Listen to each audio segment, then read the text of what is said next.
बहुत सारे जो जनप्रतिनिधि भी हैं वो इस तरह का नैरेटिव सेट कर रहे हैं कि आदिवासी हिंदू नहीं है, तो ये कहीं ना कहीं अलगाव की भावना पैदा कर रहे हैं सर, ऐसा लगता है? निश्चित रूप से वो हमारे युवाओं को एक तरह से भड़काया गया है। ये जो कुछ कन्वर्ट हैं वो उनका वामपंथ का काम उस एरिया में लंबे समय से डूंगरपुर बांसवाड़ा में काम चल रहा था। उन्होंने बहुत समय पहले काम शुरू कर दिया, वो सफल नहीं हुए तो उनका षड्यंत्र चल ही रहा है। इसके बाद में ईसाई, उनका भी यही काम था तो वो भी इसमें जुड़ गए।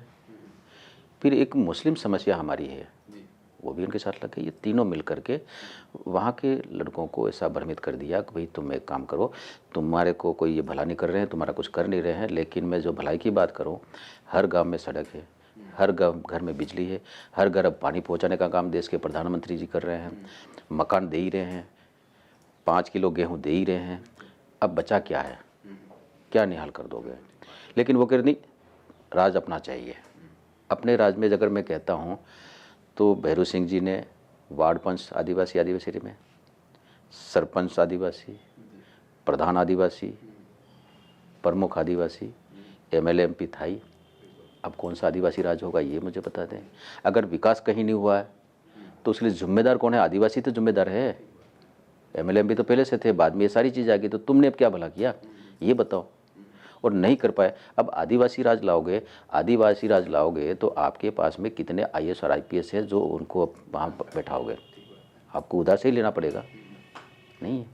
और जब आदिवासी लोग, आप कहते हो कि आदिवासी यहाँ का मूल निवासी है, एक ये आ गया ना कि भाई निवासी और अनिवासी है, ये भी एक अलग तरह का नैरेटिव बहुत बड़ा नैरेटिव है। ये फैला रहा है कि भाई आदिवासी तो भारत का रहने वाला है, बाकी सारे लोग बाहर के हैं, तो बाकी लोगों को कहाँ भेजोगे? फिर उसके बाद में एक बात और ये कहते हैं, चलो आदिवासी राज मांग रहे हो, भील प्रदेश मांग रहे हो, तो जाति के आधार पर कोई राज्य बना है ना बनेगा। अगर जाति के आधार पर राज्य बनने लग जाएंगे तो भारत के कई टुकड़े हो जाएंगे। पहले तो कहने का हमारा देश हमको अलग दे दो। भाई भारत पाकिस्तान का विभाजन यही हुआ, मुसलमानों ने यही कहा था कि हम तुम्हारे साथ रह नहीं सकते हैं, तुम्हारे से हमारा मेल मिलाप नहीं है, तो हमको टुकड़ा अलग दे दिया, टुकड़ा अलग दे दिया। ये षड्यंत्र उसी का हिस्सा है। उन्होंने मध्य प्रदेश से लगा करके महाराष्ट्र तक का एक ब्लॉक बनाया हुआ है, जो भील प्रदेश नहीं, भीलिस्तान, ये उनका षड्यंत्र है। उसी के अंतर्गत इन लोगों को, जो अभी नेता हैं, इनकी ट्रेनिंग झारखंड और उधर होती है, और वह बोलते हैं, वह कहते हैं, वही वो बोलते हैं, वही भाषा बोलते हैं, अपनी तरह से कुछ नहीं बोलते हैं। दूसरा एक बात ये कहते हैं कि मुसलमान हमारा भाई है। मैं इनको सार्वजनिक जगह भी मैंने कहा, इनको चुनौती देता हूँ मैं, आप हमें ये बताइए कि मुसलमान किस एंगल से आपका भाई हुआ, ये बताओ। 7 समंदर पार से लुटेरा बन के आया था, भारत को लूट के ले गया, हमारे आस्था के केंद्रों को नष्ट कर दिया। सारा करने के बाद में हमारे लोगों को एक हाथ में तलवार, एक हाथ में कुरान थी, या स्वीकार करो ये स्वीकार करो।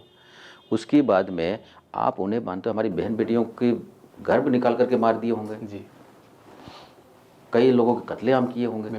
वो आपका भाई किस एंगल से हो गया ये हमें समझाइए। अब धीरे धीरे वो सारी चीज़ उन्होंने छोड़ दी, बिल्कुल, क्योंकि अब तो पॉलिटिकल पे आ गए ना। अगर यार बाकी को छोड़ेंगे तो हम राजनीति नहीं कर पाएंगे। अब वो कहते हैं कि भाई चलो अगड़ा ले लो, पिछड़ा ले लो, ओबीसी ले लो, सब साथ में आ जाओ। तो वो बात तो हम भी कह रहे हैं यार, हम काम मना कर रहे हैं, हम तो अगड़ा पिछड़ा और सबको लेकर सामाजिक समरसता की बात करते हैं।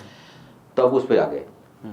अब भील प्रदेश की मांग तो कर रहे हैं, लेकिन सबको साथ लेकर करेंगे। पहले नहीं, केवल भील ही राज करेगा या तो भील ही रहेगा, बाकी तो लोगों को हम भेजने कहाँ भेज दोगे?